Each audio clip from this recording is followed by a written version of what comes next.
हरियाणा के पुलिस महानिदेशक ओपी सिंह ने गुरुग्राम के साइबर थाने का औचक निरीक्षण किया। इस दौरान उन्होंने स्वयं एक डिजिटल अरेस्ट पीड़ित बनकर थाने की प्रक्रिया, पीड़ित सहायता, रिस्पॉन्स सिस्टम और जागरूकता तंत्र का जमीनी मूल्यांकन किया। डीजीपी ने मीडिया से बातचीत में बताया कि हरियाणा पुलिस साइबर अपराधों से निपटने के लिए ठोस, प्रभावी और नवविचारी रणनीतियां अपनाएगी। उन्होंने कहा कि छोटी राशि की बैंक फ्रीजिंग के मामलों में लोक अदालत की मदद से आर्थिक राहत दी जाएगी। यदि साइबर ठगी में बैंक की लापरवाही पाई गई तो नुकसान की भरपाई बैंक को करनी होगी। साथ ही स्कूल कॉलेजों में साइबर जागरूकता एम्बेसडर तैयार कर जागरूकता अभियान को तेज किया जाएगा। डीजीपी ने जनता से सतर्क रहने और संदिग्ध कॉल या फिर लिंक पर तुरंत 1930 पर शिकायत दर्ज कराने की अपील की है। सर, आज किसी भी विक्टिम को अगर कहीं पहुंचता है साइबर क्राइम थाने में, अब उसके लिए क्या हरियाणा में ऐसी वो की जा रही है ताकि वो फ्रीली फ्रेंडली कहीं पहुंच सके? जाके आज मैं इधर था तो एक मन में बात आई कि साइबर थाने चल के देखते हैं कि वहां की स्थिति क्या है।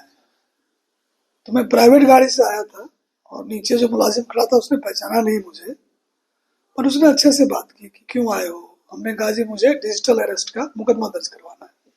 तो बोला जी सेकंड फ्लोर पर 24 नंबर कमरे में आपको ड्यूटी अफसर मिलेंगे। मैं ऊपर आया तो मुझे ड्यूटी अफसर मिले, तो चलो ये तो मुझे पहचान गए थे। मैंने पूछा कि जी आप नीचे क्यों नहीं थे?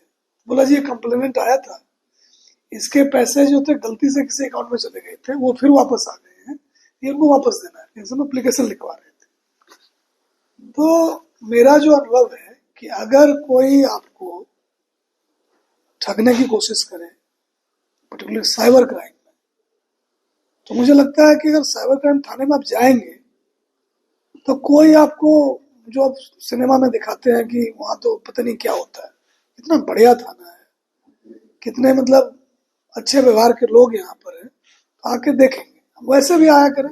हम तो मैंने को कहा है कि अगर कोई शिकायत नहीं भी दर्ज करना, वैसे ही थाने का विजिट करना चाहते हैं करें, साइबर क्राइम पर चर्चा करना चाहते हैं वो भी करें।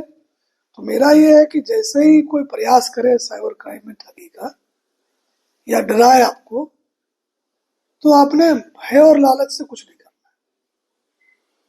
अगर खुद मन नहीं टिक रहा हो तो पूछ लेते 1930 पर फोन करके, उसको कहते देखो जी मुझे इस तरह से कह रहे हैं, आपको क्या लगता है, और उसकी बात को भरोसा करें।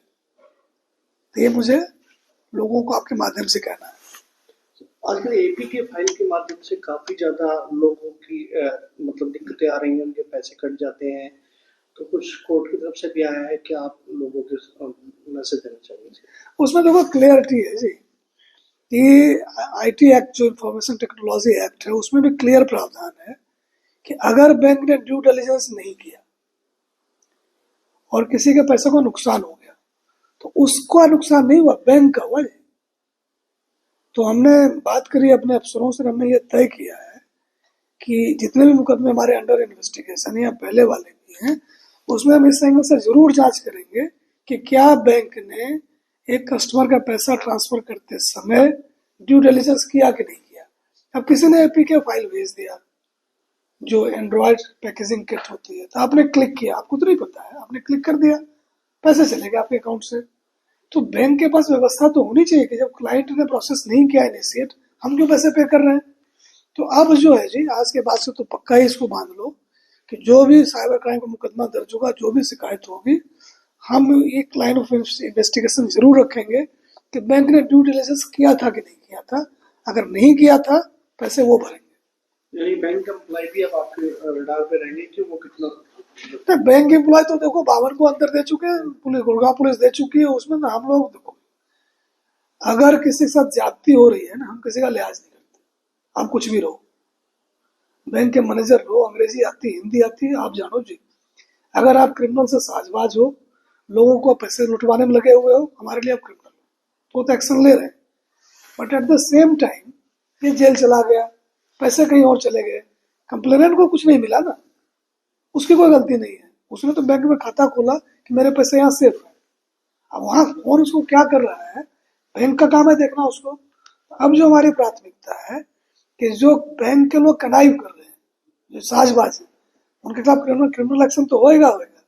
ये जो पैसे उसके हैं कस्टमर के, वो बैंक